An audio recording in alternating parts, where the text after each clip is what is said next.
Hi, how are you? I'm good. How are you, Allison? Pretty good. Um, Thanks for yeah, joining me. yeah, I'm really excited about this, and thank you for asking me to talk about um, nutrition for what I like to do, and I feel like nutrition is so personal, so Yes. hopefully I can relate to somebody, and Yeah, yeah. I mean, that's exactly why I'm doing this. I just wanted to bring the insights of pros in the field to students because I think it can really help them learn that nutrition isn't a one size fits all thing and it's not just about reading an article on Google and applying that nutrition information to you. I really want them to just hear from as many different professionals as possible. So thank you again. And so, Allison, I figured I'll go through some questions and we'll just take it from there. Great, yeah. Okay, so as you know, a lot of dancers face a ton of challenges when it comes to topics like food and body image. Did you Mhm. ever come across challenges in your path to your professional career, whether that was through your pre-professional days or your professional days? I'd just love to hear any challenges you had and how you overcame them. So I'm gonna answer yes. I think because I had an unconventional path to becoming professional, and it was mainly of my choice. So when I was in eighth grade, which I think I was just turning 13, or Mm-hmm. about to turn 13, I decided that I wanted to be normal, quote unquote. And I told my mom, like, after being obsessed with ballet hours on end a day since I was, 4, 5 years old, that I didn't want to dance anymore because I wanted to like go to high school and go to basketball games and football games with my friends. So I actually quit from eighth grade until my junior year of high school. Oh, wow. And when I came back, it was the first time that I actually experienced kind of feeling like body image wise, I wasn't fitting in Mm-hmm. with the group. And I never had that experience and I didn't understand it, but I basically went through puberty Mm-hmm. as a normal kid and not, working with the ballet technique. Yeah. And that's really, an integral part or, time frame for us ballet dancers. Mm-hmm. We learn a lot, our bodies change. And when you're dancing during the change, I feel like, you move in that direction, but I moved more towards, So a interesting. non-dancer. Sure. Yeah, so that was the first time that I started to feel like I had to reevaluate my body. And I was, 17 or 16, about to turn 17. That's a really hard age for girls. Mm-hmm. And then I went through it again when I went to college. And that was also my choice because I sort of was a rebel. I just wanted to enjoy college. Like, Mm-hmm. all of my issues I think always have stemmed from the fact that like I wanted to push the idea of what a ballet dancer was because I just wasn't okay with feeling like I was trapped in that world at any Sure. point. Sure. And so I feel like I can actually very much relate to that because even in my path as a dancer, I definitely felt there was a time, probably when I was 19, so maybe a little bit older, but where I felt like I had one foot in each world. I wanted a foot in this like normal, go to college, academic type of world, and also still wanted to keep a foot in the dancer world. And then, of course, as you know, just the demands of the dance world, yeah. especially leading to a professional track, can make that very challenging. And I think a lot of dancers struggle with that, especially as you said, being a dancer and going through those puberty years Yeah. can be really tough. But but the unconventional path that you took, it's really interesting to hear that it was a struggle for you, kind of getting back into that passion. Yeah. Yeah, and it kind of hit me, from the side because I didn't expect it because I had never felt insecure about my body before Sure. that Mm-hmm. time. Mm-hmm. And I didn't feel insecure about my body when I was in school, just how I looked. And then I Mm-hmm. walked back into the ballet world and it sort of was like, whoa, what is this feeling? Yeah. I've never had that before. And I Yeah. actually ended up doing something really radical. Um, and I got injured. And I Oh. know it was Mm-hmm. because of what I did. And Sure. so I actually decided to do what was, the Atkins diet at that point. Okay. Yeah. And I was 18 at this time. I was a senior in high school because I was like, okay, Mm-hmm. So I was like not eating carbohydrates. I mean, Yeah. I was So. eating them through vegetables, Mm-hmm. but I cut out carbohydrates, and I dropped so much weight so fast, and I tore my Achilles. And I know that it was because of my diet, and Mm-hmm. I have never looked back at dieting ever since that day. So for everyone just listening, I just want to back up. So Atkins is a very low carb diet. And to be honest with all of you out there, Atkins is like today's keto diet. Exactly. Yes. So for those of you, because I get a ton of questions about, should dancers be following keto, or they hear that a dancer has found success with the keto diet. Well, you're hearing it right here with Allison that actually led her to an injury. Falling into such an extreme behavior, like cutting carbohydrates completely from your diet, really going to result in you feeling tired, whether that is going to result in this mental cause of the injury in regards to like maybe just being tired and not being on your full potential in class, and like just putting yourself at risk for an injury, or even just an injury from the inside out, like low bone mass and being at risk for stress fractures. So I think that's really such a good point, Allison, that what you experienced and went through with following a diet like Atkins, or for those listening, the keto diet, really could put you at risk for those injuries. Yeah, and my body, I do have a fast metabolism. Mm-hmm. And so it was like the combination of getting back into a rigorous routine where I was dancing. I ended up my senior year of high school, leaving school at 10 a.m. every morning and then going and dancing all day at a program. Mm-hmm. So it was like I started that program, and I decided to go on this crazy diet. Mm-hmm. And it was like I got hit, very fast, and I didn't understand my body. Yeah. So, I learned from that day, and honestly, excuse me, like I said, I've really never spent another day dieting. That's awesome. That's Yeah. really awesome that you learned from that experience. So would you say that was a time where you pinpointed that what you were doing with the foods on your plate was actually having an impact on your body and on your performance? Well, so I understood that was happening. My family, my mother and my stepfather, we were always like gym rats. Mm-hmm. So I actually one of my very first jobs were at a gym, and so they were always healthy. Mm-hmm. And so that was like a part of my life, but still that wasn't the ideal look of what a ballerina was or what I was being told at the time. Mm-hmm. Mm-hmm. So not only did it really like put me on a path to understand a healthy way, or what actually helps you achieve like quote unquote a ballerina body, Mm-hmm. but it has also really changed how I approach teaching. Mm-hmm. And those years in a dancer's life where, for ladies, I feel like, and this was getting into my college years, I feel like your bodies don't really turn into what they're going to be until you're like 23. And literally that happened to me. Interesting. But I always had, my mom tell me, because she has a similar body to me. Mm-hmm. And she said that she went through like crazy weight fluctuations until she was like about 23. And she said, Allison, one day it just all changed. And I didn't believe it, but literally that exact thing happened to me. Mm-hmm. And like I don't go through radical like weight changes ever. I mean, aside from when I was pregnant. But yeah, I mean, so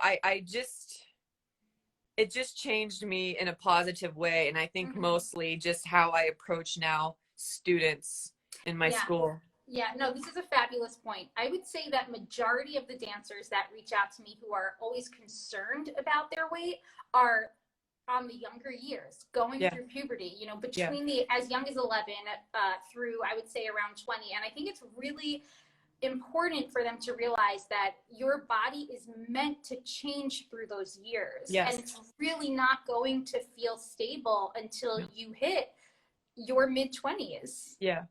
It's the truth. And it's like, for me as an educator, I couldn't imagine putting my dancers through like what some of us have experienced. And so that's how I feel like I'm positively changing the culture. Absolutely. And it's like, Absolutely. and also I can't ever imagine looking at like a teenage, child, whether it be a girl or a guy, and being like, I can predict your future. Yeah. and Yeah. and not giving a child an opportunity because they don't look, I mean, it's just so old, it just needs to be thrown away. Absolutely. And that's what we're doing at Art Emotion, and I will stay dedicated to that until the Yeah. end of time. Yeah. And I always say, and I'm sure you're going to agree with this, but what kids, I say kids, teenagers in particular, you guys have to understand that for us professionals, like, we are in the studio from 10 a.m. until 7 p.m. Mm-hmm. There is absolutely nothing that you can do that compares to that schedule. Mm-hmm. So when you look at our bodies, especially, I would say, I feel like at Ballet West, in particular, we have a very, I can't speak on behalf of any other company or group. I'm just saying Sure. from what I'm associated with, we have a very healthy approach to making sure our bodies are the Mm-hmm. strongest they can be, and our minds. And so you walk into that environment and you see healthy bodies, but it is literally our work hours. Mm-hmm. Mm-hmm.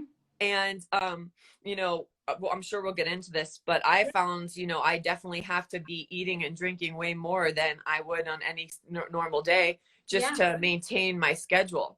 Yeah. The bottom line is that calories are the fuel for a dancer. Calories, Yes. carbohydrates, protein, fat, it's all needed for a dancer's performance and for the health of their body. And trying to control either one of those aspects of your diet is going to lead you, like it did in high school, to an injury. Yeah. And I think you make such a great point that, your schedule as a professional dancer, it doesn't lend time to restrictive eating habits. Restrictive eating habits can be very time consuming. Yeah. And, your schedule means that you are constantly needing to fuel your body sufficiently. Yeah. And I think it just proves in your performance and in your abilities at that level. Yeah. Yeah. I went through another extremely crazy time after, I had a child, and one of the things that I was refusing to do was try to lose that weight fast. Sure. And I knew I had to come back to work, but I chose my baby, and I was like, I'm going to allow my body to go through the journey that it did over a year, because when I got pregnant, I didn't know I was pregnant, but immediately I started gaining weight, and I was still dancing 10 hours a day. And I was eating the exact same way. In fact, I feel like I actually craved more like fruits and vegetables whenever I was pregnant than I even do whenever I wasn't.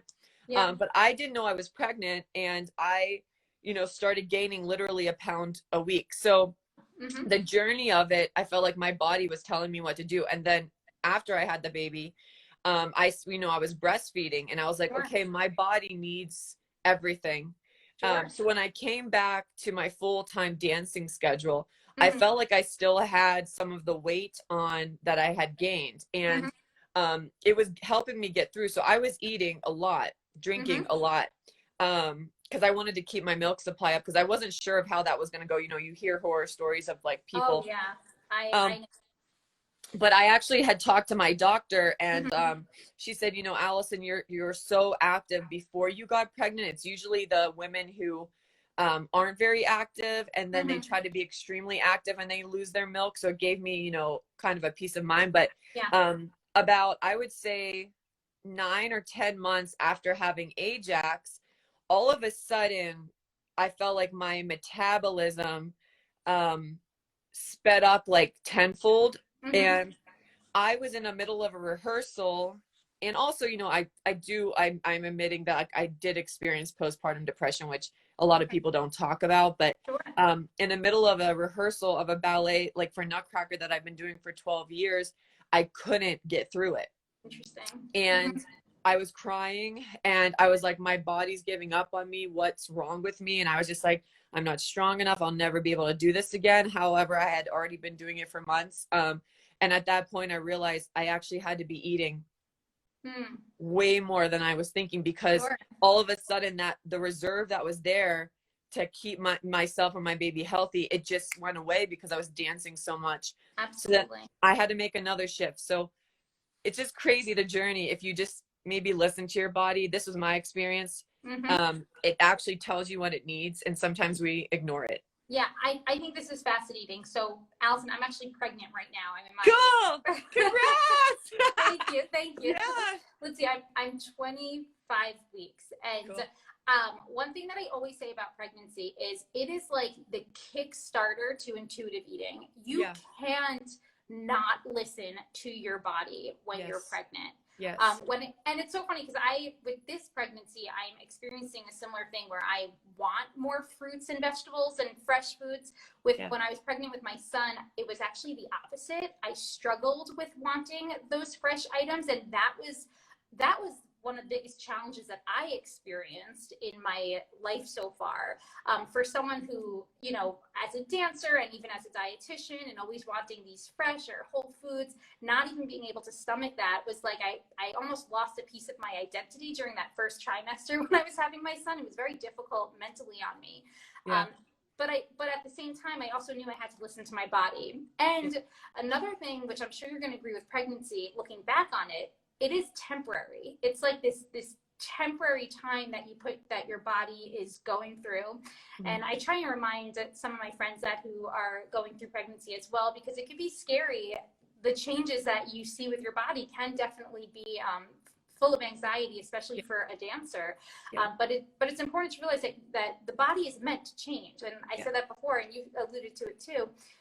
Our body is meant to change. We're meant to listen to it and to allow our body to do that. Yeah. I mean, I danced until the day I had Ajax. I did gyrotonic until the day I had Ajax. And still I gained 75 pounds. And if I learned anything, it was like, that was my body's reaction to this increasingly like hormonal, shift. And I have a very healthy son, and I feel like that's why. Yeah, definitely. And I'm okay with it. And like I said, I'm really passionate about the subject, because I know in other situations, women have maybe, and I'm talking about in the dance world, maybe have felt some pressures to choose their career over the health of themselves or their babies, especially after having the baby.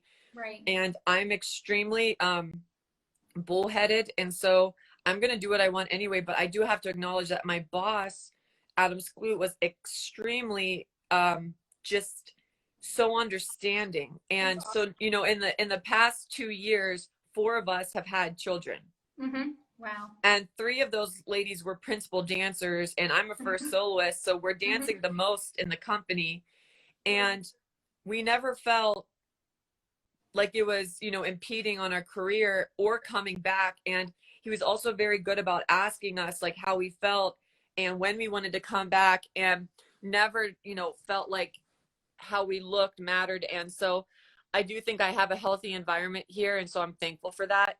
And I just encourage, young dancers that want to have children one day to I have to say, just make sure you know who you're working for. So I love that you're saying this right now, because this actually came up very recently in a conversation for me about something on social media. And it was the idea of, and you can definitely chime in on this as an educator, the idea of educators, the comments that they say to dancers and how dangerous that can be. And for a dancer or their parents to make sure that the environment that their child is in is actually harvesting a healthy environment. It sounds like Ballet West is doing an incredible job, and I can't imagine that Art Emotion is also doing an incredible job as well. Yeah, I mean, I feel like with the company, I'm talking about the company Ballet West, because that's just where my experience is. I feel like at least when it comes to, pregnancy and that whole journey, I feel like it's a very, very nurturing and great environment. And like I said, with Art Emotion, my husband and I both have just been like, we're never going to tell a child that they don't have a spot dancing with us because of their bodies. I just will never do that. And that's incredible. and one I've heard a lot the opposite. from Yeah. other companies. Well, yeah. And what we say is that, I mean, the reality of it is if you have 100 kids in the room, they're not all going to become ballet dancers. And what, as dance instructors, what we have to understand is that we are basically raising these kids in a different way than they are getting raised at home.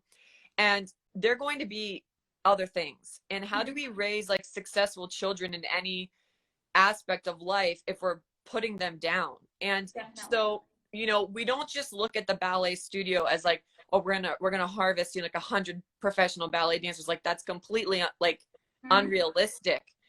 So one of the first questions we ask, you know, is who wants to be a ballet dancer? And everybody raised their hands. Like we have 100 kids at one of our summer intensives every year. We cap it at that. And I'm like, okay, guys, this is like going to be an honest place. I said, it's okay to admit you don't want to do this. And so then they start putting down their hands. I'm like, okay, this is step one. Right. But I say like what you're going to learn here about self-respect, and that includes your diet. Amongst many other things, is going to make you successful at anything you do. And then we see an incredible shift in their work ethic. Yeah. So we actually, at one of our intensives in Cleveland, Ohio, that we do every year, where we do have 125 kids, we hire a restaurant called Fuel Cafe, and it's an all organic restaurant, and they cater to any nutritional needs. Like if people have allergies of any kind, they can handle it. And so we make it a huge point to try to teach these kids to eat like well-balanced meals for breakfast, lunch, and dinner. And snacking, we have snack breaks between every class. And what's crazy is that like one of the biggest feedbacks we get from parents is like, the food is too healthy. And I'm like, look, that's okay. Like if your child and you want to eat a certain way, that's fine. But for this intensive, we're going to try to teach these kids that in order to like sustain 6 to 8 hours a day, this is what you probably should try to do. Absolutely. And like I feel like that's part of our jobs as well, like because you know, going from 2 to 3 hours to 6 hours is just insane. So that's awesome. I mean, you know, for all the dancers listening to Allison right now, I want to point out again that Allison is describing an environment that is so is just harvesting such a healthy, balanced approach to what you can be in the dance world, whether it is a professional ballet dancer or whether it's something else, whether it's a dietitian that works with dancers or a critic, right? A dance critic. So I think it's really important to, again, just take a step back and make sure that you are dancing in an environment that is supporting all of this education, not just what we do at the bar, but how we also get through it physically, learning how to build balanced meals. So that's just so incredible, really. Thanks. Yeah, we're proud of it, and it's hard work, but it's worth it. So I would love to ask you specific questions about how you like to fuel, especially now, obviously things are a little bit different now. We're amidst summer intensives. We're not really, I assume you're not really in a performance mode right now.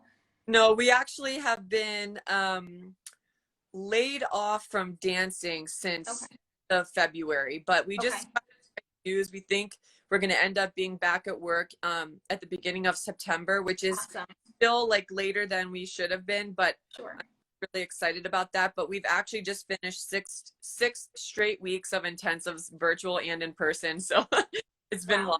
So Allison, I would love for you to just walk me through what a day of eating does look like for you. Obviously, a day of, you know, what I eat in a day looks different for everyone, but would love to hear how how you like to fuel your body. Okay. So I never skip breakfast, and if I do, I'm usually like not in a good place.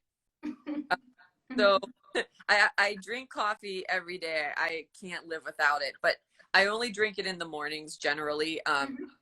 Very rarely I'll have it later in the day, but it's mostly just for like a social reason. It's not because I live on. I just love the taste. So I start with coffee. I usually start with oatmeal, or actually like we make breakfast burritos with like eggs and cheese and avocado. So that's what I eat in the morning time. And then we have company class, which is an hour and a half. And immediately after company class, I usually drink like an Orgain, so a protein shake. And then we go 3 hours after that straight, and each hour we have a 5-minute break. So I'm constantly snacking on those 5-minute breaks, whether it could be anything that I feel like eating that day. But like small snacks that are like quick to eat so I can just throw them in my mouth. Yeah. Like maybe like cheese and crackers or some Mm-hmm. nuts, bars, stuff like that. Mm-hmm. And then for lunch, I actually end up eating like something heavy, which I don't think like very many dancers like to do, because I often am like getting asked like, how do you do that and be able to dance? I'm like, I don't have like any stomach problems like that. So Sure. like I like to eat, like sandwiches Mm-hmm. um, for lunch, or something like that. Basically, I just like run out and get something. So one of the things that I am really bad about is I don't really cook. Like we actually, because we're so busy, Yeah. we eat out a lot, including for lunch, which is kind of embarrassing. So again, we have 3 more hours, and I do a lot more snacking. I find though, I'm not as hungry the second half of the day, because I Mm-hmm. feel like I eat so much the first half of the day, but that's just like I'm just more hungry. So one of the things I Mm-hmm. should say is that I actually eat when I'm hungry. Yeah. I don't wait until like I'm extremely hungry, unless like I get so, in the summer times when we're in the middle of summer intensives, I find myself sometimes like getting so busy and then I'm like too hungry. But while I'm dancing, I actually just eat when I feel hungry. So, what I want to point out, a couple things that I love what you're doing, and I want dancers to realize this, is it sounds like you're top loading your day a little bit, where you are, making sure you're eating what sounds like at least every 3 hours, which is Yeah. something that is super important for dancers, because I think what's happening is that schedule is kind of setting you up to listen to your intuitive feelings of hunger in the afternoon. Yeah. That's what it sounds like. Really staying on top of fueling yourself with a solid breakfast, grab on-the-go snacks every 3 hours throughout that time, and a really sufficient lunch. So by the time you get to the afternoon, you fueled yourself already pretty sufficiently, Yeah. where you've set yourself up now to be able to actually honor your hunger and your fullness cues, as opposed to, like you said, if you're really busy, accidentally going a really extended period of time, you end up where you're just like famished Oh yeah. later in the day. Like really foggy brained. I Yeah. cannot operate on not eating. I get, pretty much just like I can't function. So, Mm-hmm. um, but for dinner, I actually eat a really heavy, large dinner. And Mm-hmm. if we do cook, we like to do like chicken thighs with rice and vegetables. Mm-hmm. I eat a lot of pastas at night. We eat a lot of beef. I mean, I do eat meat. Mm-hmm.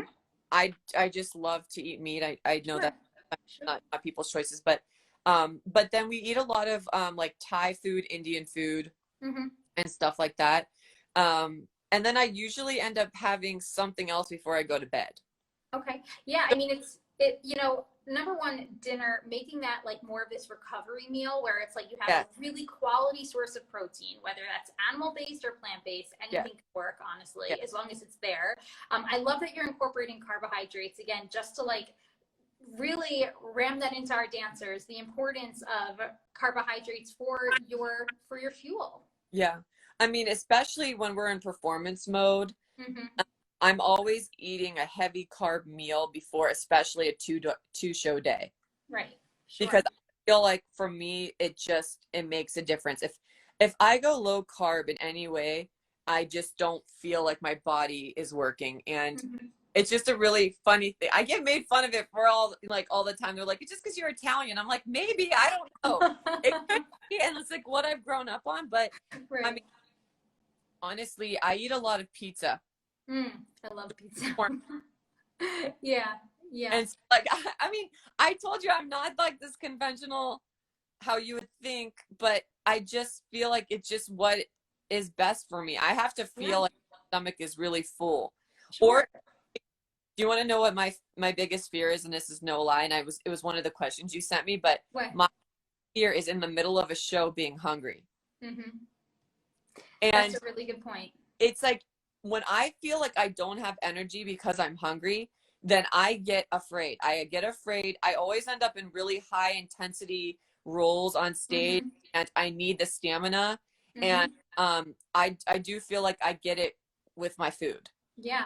Again, I just want to reiterate a couple points that you're saying here. First of all, I love your approach to food. It's so just, you're honoring what you want, what you're craving, whether it is a conventional healthy option or maybe what society kind of deems as being maybe less healthy. Yeah. You're honoring what you want in the moment. You're satisfying yourself. And I think that plays a huge role in your sustainability as a dancer. Yeah. Because when you get into really tunnel vision with food, it's all you think about. It's like your fear of being hungry on stage. If you're hungry on stage, food is the only thing you're going to be thinking about. You're not going to be thinking about the choreography and getting through the steps. Yeah, and I do feel like, I mean, this is just, again, from my experience or what I've seen, it's just when you go, like, when you feel like you're doing something like binge eating in any way, Mm-hmm. I think it's like a mental thing because you're just not allowing yourself to eat what you want. And if what you want is what your body wants, then like it's okay. You know what? Absolutely.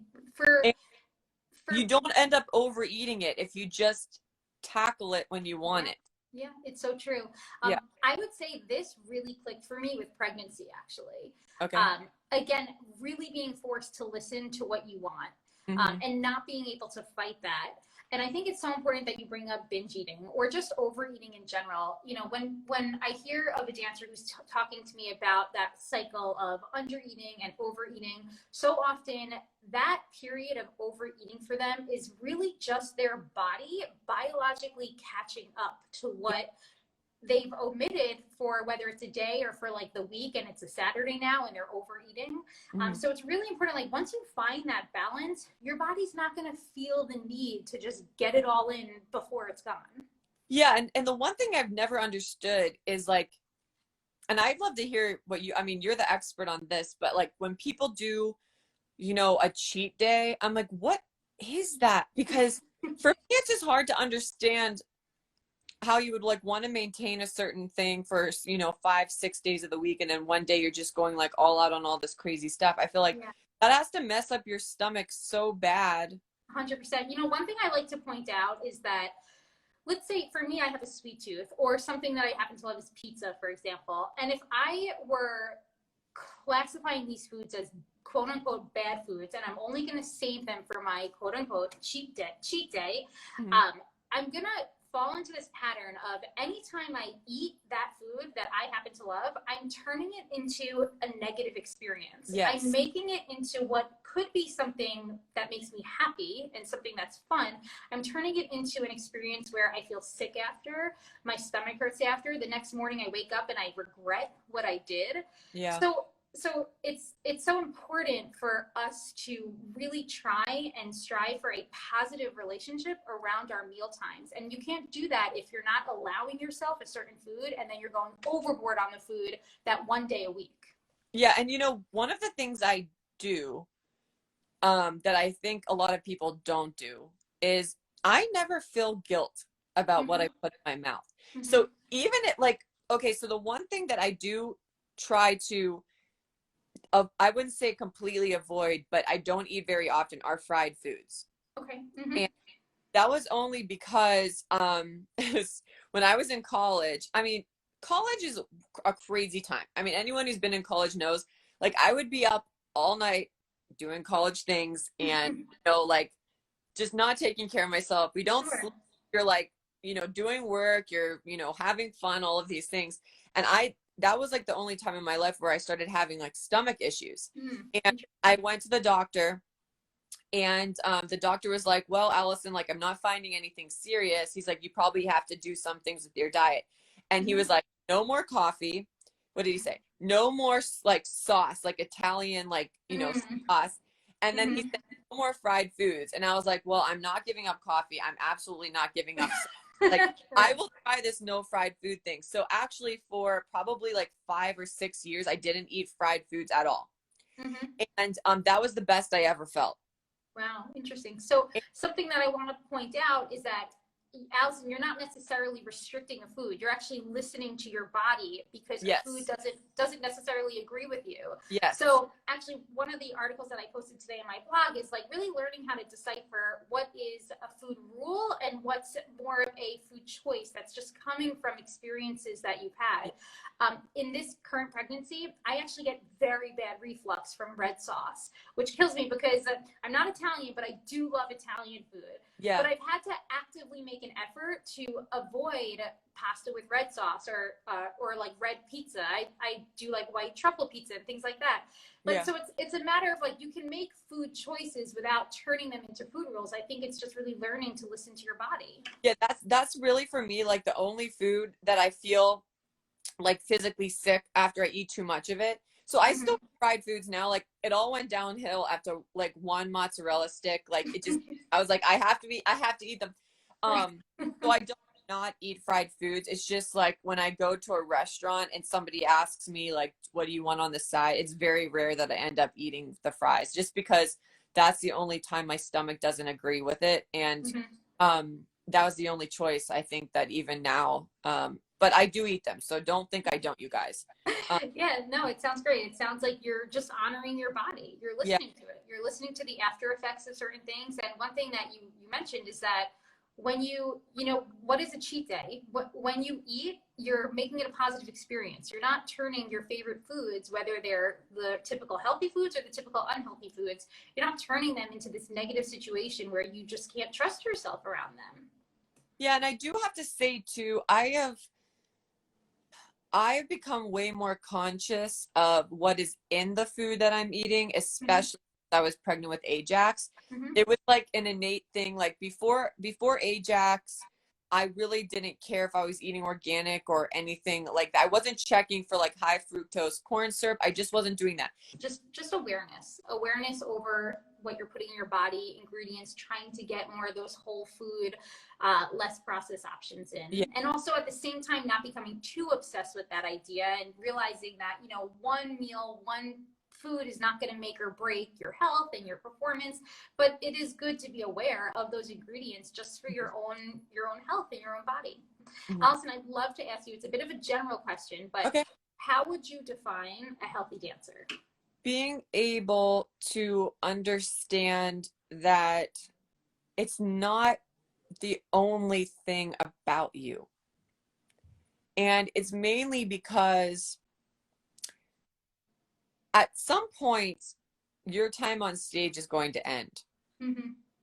And your relationship with that end of your career is only going to be healthy if you're able to understand, like, through it all, that it can't be the only thing. Yeah. And such a good point. yeah, and I would have to say that I didn't really understand that until after I had Ajax, because I didn't realize how selfish being a ballet dancer is, until I was unable to do the things I felt like I needed to do in order to be successful at work. Right. So I really feel like if you guys out there could find a balance mentally where you're able to go to work, come home, kind of step away from it, find other things, I feel like your relationship with ballet will be better. I think when we're in the ballet world, we feel like this is the only environment that's like this, and it's not, because you know, my brother, one of my brothers is a musical theater artist, same relationship with musical theater. My other brother is a lawyer, same relationship with law. I feel like every time you try to attain a career of any sort, I feel like we all go through the same thing. However, somehow like us ballerinas feel like it's only ballet that makes you feel like this. I'm pretty sure no matter what we do, it's going to feel like that. I think you raised such a good point. You know, anyone who is pursuing a passion, whether it's a passion of dance, whether it's a passion of musical theater, whether it's a passion of law or of medicine, for example, it can be very easy to feel like you have tunnel vision. Yes. So I think it's super important to make sure that you are wearing multiple hats in your life. Allison, for you, you're a mom. I believe you're a dog mom too, right? Yeah. So you wearing multiple hats is just important for keeping your sanity and for knowing that especially as a dancer, you know, one day your time on stage will come to an end and you want to be able to turn to other things in your life. Yeah, and I do want to say this too, and we say this to our art emotion kids all the time, and we especially said it during this virtual time, because I know how hard it is for everyone out there to stay motivated while they're at home. Mm-hmm. And so, of course, we have, you know, you have to show up, right? There's, you have to show up, but do you have to show up is the question that I started asking even myself. And I feel like what will make all of us a little bit healthier with our relationship with ballet is that there are going to be days where you're really tired, whether it be physically or mentally, and that you just don't want to do it. And what we've been forced to believe is that you have to push through those days. Mm-hmm. And all that does is breed an unhealthy environment with something that you love, because it becomes not that. It's not what you love. You have a bad day and you go anyway. So what I was telling the kids, it's like, look, you're going to wake up. If you have a bad day, that's okay. You have two choices. You either step away from it that day. It's totally okay to stay home. Mm-hmm. Even as a professional, it's okay to take a sick day, because that's a really bad thing that happens to all of us, where even if we are physically ill, we still show up because we feel like we can't miss. Mm-hmm. But it applies to students as well. Or if you decide to push through it and you say, I am going to go to work today, I'm going to go to class today, then you go in 100% because that's the choice you made. Mm-hmm. I don't agree with, and I'm going to do better at this myself, like agreeing to go and then not working that day. Yeah. It's not healthy for you. It's not healthy for your peers in any way. So it's like, be okay with taking a day if that's what you need mentally to sustain a healthy relationship with what you're doing. So important, you know. Yeah. Sometimes taking 2 steps back to take a step forward is such a simple phrase, but it's so true. And I think it's important as dancers to remember, because we are kind of geared from a young age to just push and push and push and continue and continue. And I think what you're doing, Allison, is you're really challenging the commonality of that mindset in dance, which is really amazing. Because taking a mental health day or taking just a physical day off just to rest, it's okay. It's okay. Yeah, it's okay, and it's what you should do. And it goes back to listening to your body. And then the other thing that comes up, and I've told the kids this too, if you find that day after day after day after day you feel like you don't want to be there, then you have to have the conversation with yourself. Do I want to be a dancer? Mm-hmm. And that as well is okay. Mm-hmm. Mm-hmm. And it doesn't define you. Again, if you walk away from this, whether you're a student or professional, if you hit that day where you're like, I don't want to do this anymore, we feel like we're failures. No, we're not. That is actually, you need courage to tell yourself the truth of what you're feeling. Mm-hmm. And that is what I think will make a healthy dancer and a healthy person and a healthy parent and a healthy educator, which we all will be any one of those roles at some point in our life, whether or not we even realize it, you know? Yeah. So I would just say, you guys, you can't fight your truth. Yeah, I think really just knowing, starting to become aware of where you stand in your own personal life, and being aware, just being aware of what you might want, and the fact that what you wanted 2 years ago might not necessarily be what's right for you now, and being okay. Change is okay. Change can be really scary, but it actually is okay.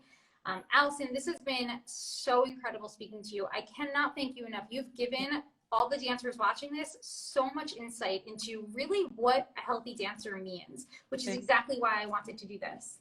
I do want to just say one more thing, and it's probably please do controversial, but as like, since we started owning Art Emotion, which is this is the 6th year we've done this, mm-hmm.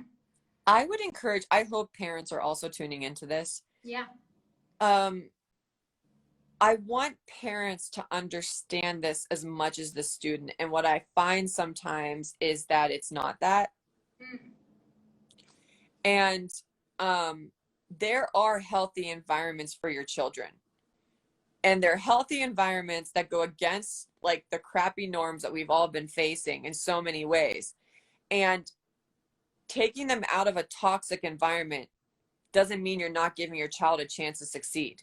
And that's what I think happens, is the pressure. It's like, no, your kid has to be doing this in order to become professional. Well, that's a bunch of crap, because I quit for 5 years. I went to college. I got my job when I was 24. I am not more of an exceptional dancer than anybody else who was auditioning. And it's like, if your kid is starting to get burnt out, then you have to listen to it. And I know we all, and I'm talking as a parent, like, this is something that I'm going to try to do my best at, is we feel like we always know what's best for our child, but what I feel like we have to do is kind of just listen a little bit more. Yeah, definitely. I want to say that even for my own self, burnout is what caused me to start this career as a nutritionist for dancers. So if you are sensing that your child might be burnt out, or you're sensing that they're in an environment that's not, I feel like I've used this phrase a lot during the session, but harvesting a healthy mindset for them with dance, then realizing that changing the pace or changing the tune will not be a bad thing, and can still allow them to, if they want, strive in the dance community, but in just a different avenue or a different way, or just taking a break and coming back a few years later. It's not impossible. Allison's telling you that that is not impossible to do that. You can get your career in your mid-20s and not be denied of that. And it's hard. It's going to be hard. I'm not going to lie. Like I said, coming back physically, mentally was difficult. Even college, and then trying to do it. But I'm not saying I just feel like my relationship with ballet is different because of that, because of the path I've taken, and either good, either one or bad. Like, I just would just encourage both, dancers, students, and parents to go on that journey together.